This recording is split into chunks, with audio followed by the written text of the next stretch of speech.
Assalamualaikum warahmatullahi wabarakatuh. Kembali lagi di channel Jejak Sedulur TV. Gimana kabar kalian semua, Lur? Semoga kalian selalu dalam lindungan Allah Subhanahu wa taala. Amin ya robbal alamin.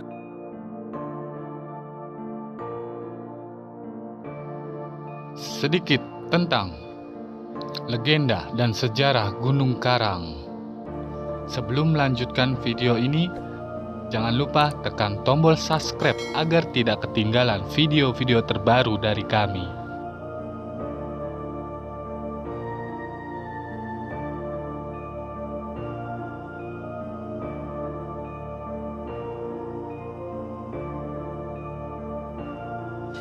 Gunung Karang dikenal penuh legenda.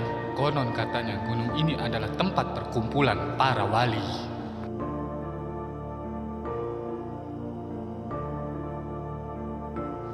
Sebagaimana dituturkan oleh salah satu ulama karismatik Banten, Gunung Karang memiliki dua bagian, yaitu yang putih dan yang hitam.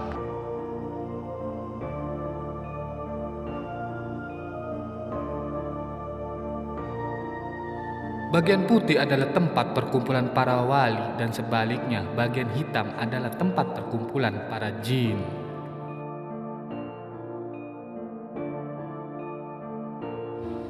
Gunung Karang kerap menjadi wisata religi pilihan bagi warga Banten dan banyak juga wisatawan atau penziarah dari luar Banten.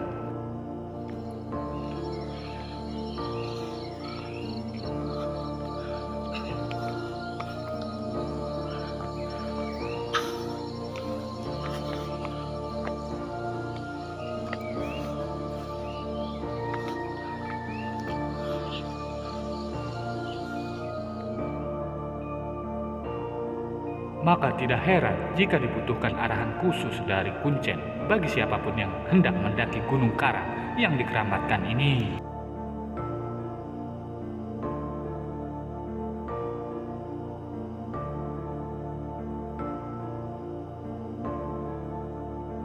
Biasanya tujuan utama para pendaki mendaki gunung ini adalah situs keramat Sumur Tujuh yang terletak di puncak Gunung Karang dengan ketinggian 1778 mdpl di atas permukaan laut.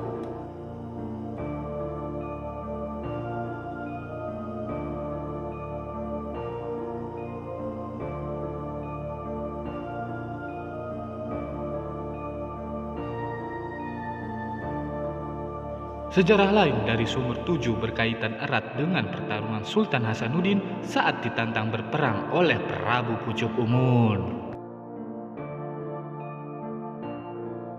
Pertarungan sengit keduanya terjadi di puncak Gunung Karang.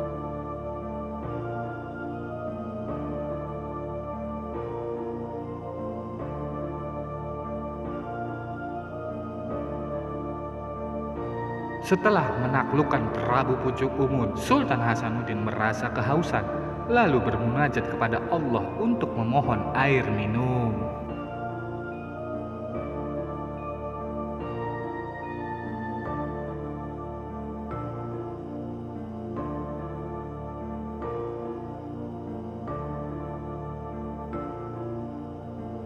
Kemudian Sultan Hasanuddin menancapkan tongkatnya di atas tanah. Atas izin Allah, seketika itu keluarlah 7 mata air menyembur dari dalam tanah, tepat di tempat menancapkan tongkat.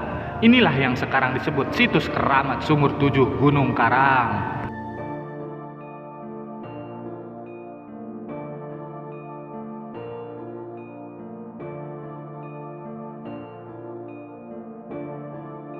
Selain Sumur Tujuh, ada beberapa situs keramat di gunung ini seperti Batu Menhir, petilasan Sultan Maulana Hasanuddin, makam Syekh Rako, dan makam Syekh Karang. Gunung Karang ini masuk ke dalam kelompok stratofulkanologi yang berpotensi meletus. Meski begitu, warga di sekitar Gunung Karang meyakini bahwa gunung keramat ini dijaga oleh para wali dan Gunung Karang ini merupakan gunung terbesar yang ada di Provinsi Banten. Banten di era tahun 1500-an dikuasai oleh kerajaan Hindu di bawah pimpinan 4 orang raja yang terkenal dengan kesaktiannya. Pada saat itu, siapa yang kuat, maka dialah yang berkuasa. Pasukan dari Portugis, Belanda, dan Inggris begitu mudah masuk ke kawasan Banten. Dapat disimpulkan bahwa pada saat itu Banten dipenuhi oleh orang-orang yang tidak mengenal Allah.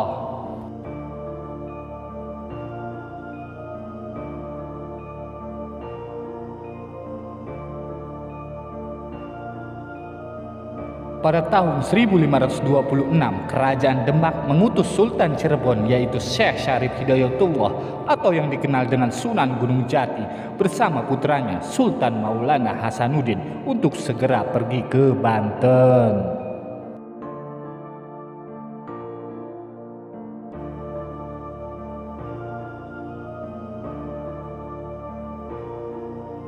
Pada waktu itu belum ada kendaraan bermesin, namun atas izin Allah jarak antara Cirebon dan Banten dapat mereka tempuh hanya dalam kurun waktu 1 jam.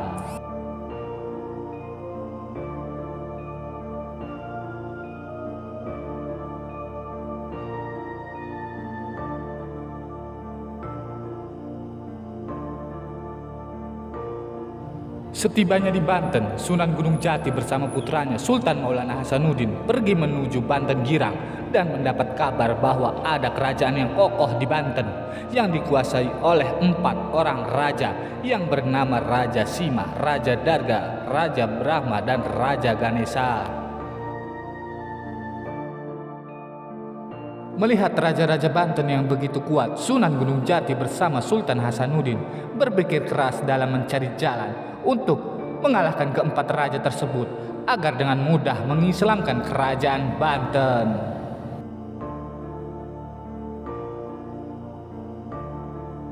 Kerajaan Demak hampir mengutus bala tentaranya ke Banten, namun Sunan Gunung Jati menahannya dengan alasan bala tentara kerajaan Demak tidak akan mampu menaklukkan raja-raja Banten yang begitu kuat.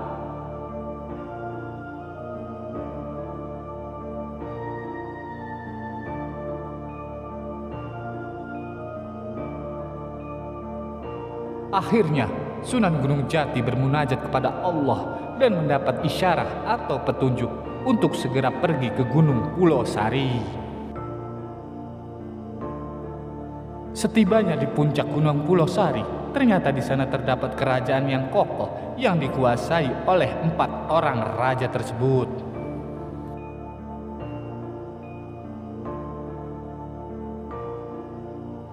Kemudian Sunan Gunung Jati bermunajat kembali kepada Allah dan mendapat isyarat untuk segera pergi ke Gunung Karang.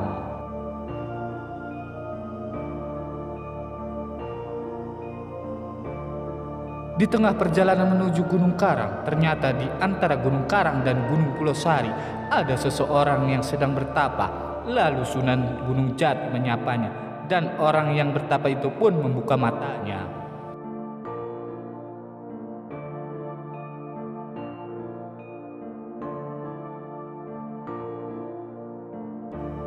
Begitu matanya terbuka, terjadilah adu kekuatan mata antara Sunan Gunung Jati dan dengan orang yang bertapa itu. Selanjutnya, tidak hanya adu kekuatan mata, lalu orang itu bangun dan terjadilah adu kekuatan batin antara keduanya.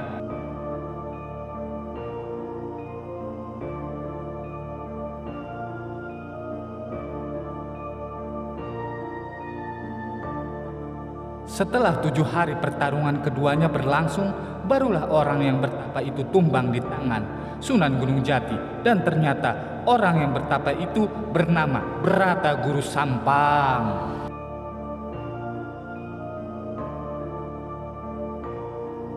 Setelah mengaku kalah dengan Sunan Gunung Jati, hidayah dari Allah menghampiri Brata Guru Sampang dan dia pun membaca 2 kalimat syahadat dan menyatakan dirinya memeluk agama Islam atas bimbingan langsung dari Sunan Gunung Jati.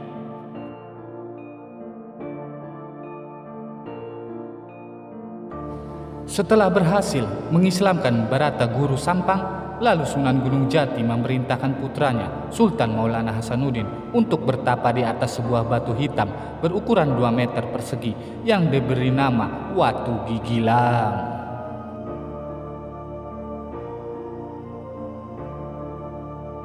Sunan Gunung Jati berpesan bahwa syarat untuk lulus dari bertapanya Sultan Hasanuddin harus menghilangkan keangkuhan dalam dirinya dan meyakini dalam hati bahwa semesta alam beserta isinya hanya milik Allah Subhanahu wa Ta'ala. Cirinya, ketika watu gigilang itu telah terangkat, berarti Sultan Hasanuddin telah lulus dari tapanya.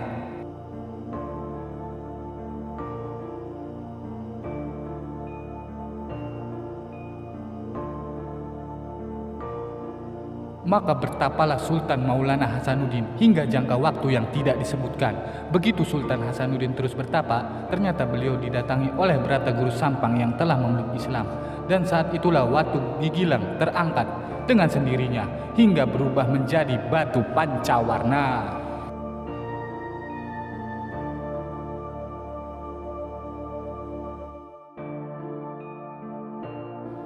Setelah watu gigilang terangkat, tiba-tiba Sunan Gunung Jati datang dan berkata bahwa Sultan Maulana Hasanuddin telah lulus dari tapanya. Syekh Syarif Hidayatullah lalu memerintahkan putranya itu untuk segera pergi ke Banten Girang untuk melawan raja-raja Banten dengan membawa dan memanfaatkan kekuatan watu gigilang. Sunan Gunung Jati menjelaskan bahwa sumber kekuatan Banten berada di watu gigilang tersebut. Bahkan siapapun yang ingin menjadi Sultan Banten, jika batu ini tidak ada di Banten, maka tidak akan dianggap oleh siapapun.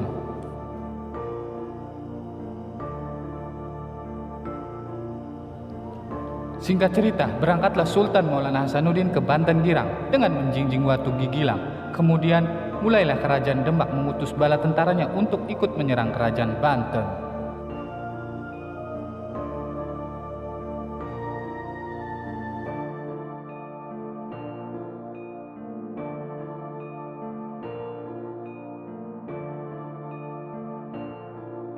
Pasukan Demak saat itu sangatlah sedikit, tidak setara dengan pasukan Banten yang begitu banyak. Belum lagi ditambah pasukan Belanda dan Inggris yang kekuatan militernya luar biasa.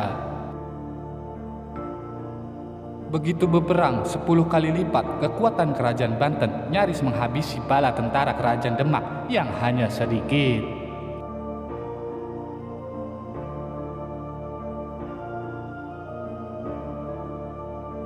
Melihat kondisi genting ini, Sultan Maulana Hasanuddin segera berangkat ke Gunung Karang dan berdoa kepada Allah, "Ya Allah, tidak satupun kekuatan yang aku miliki saat ini, tugasku ingin menegakkan kalimat Allah dan mengislamkan Banten dengan tugas dari kerajaan Demak dan ayahku, maka aku mohon pertolongan darimu."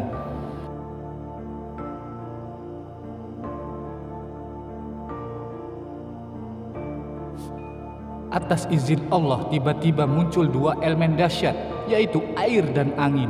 Air yang turun dari puncak Gunung Karang menyebar kedua arah, satu ke arah barat dan yang satu lagi ke arah Karangantu, disusul oleh elemen angin yang muncul dari daerah pasir angin datang dengan mudahnya menghantam kerajaan Banten.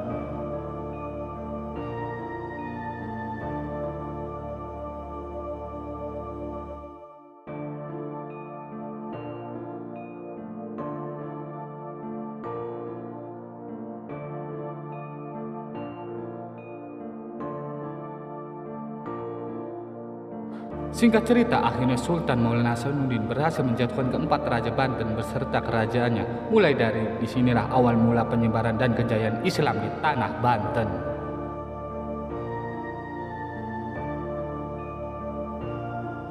Demikian sejarah keramat Gunung Karang yang sangat luar biasa.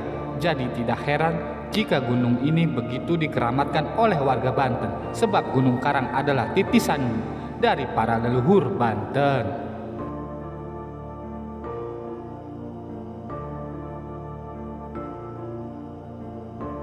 Jika suatu saat timbul kekacauan di Banten, akan turun pasukan dari Gunung Karang untuk memperbaiki kondisi Banten.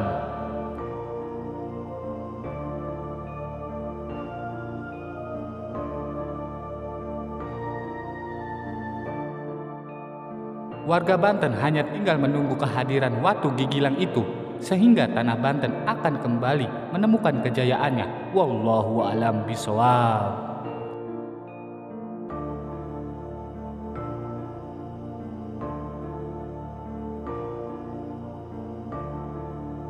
Itulah sedikit tentang legenda dan sejarah Gunung Karang.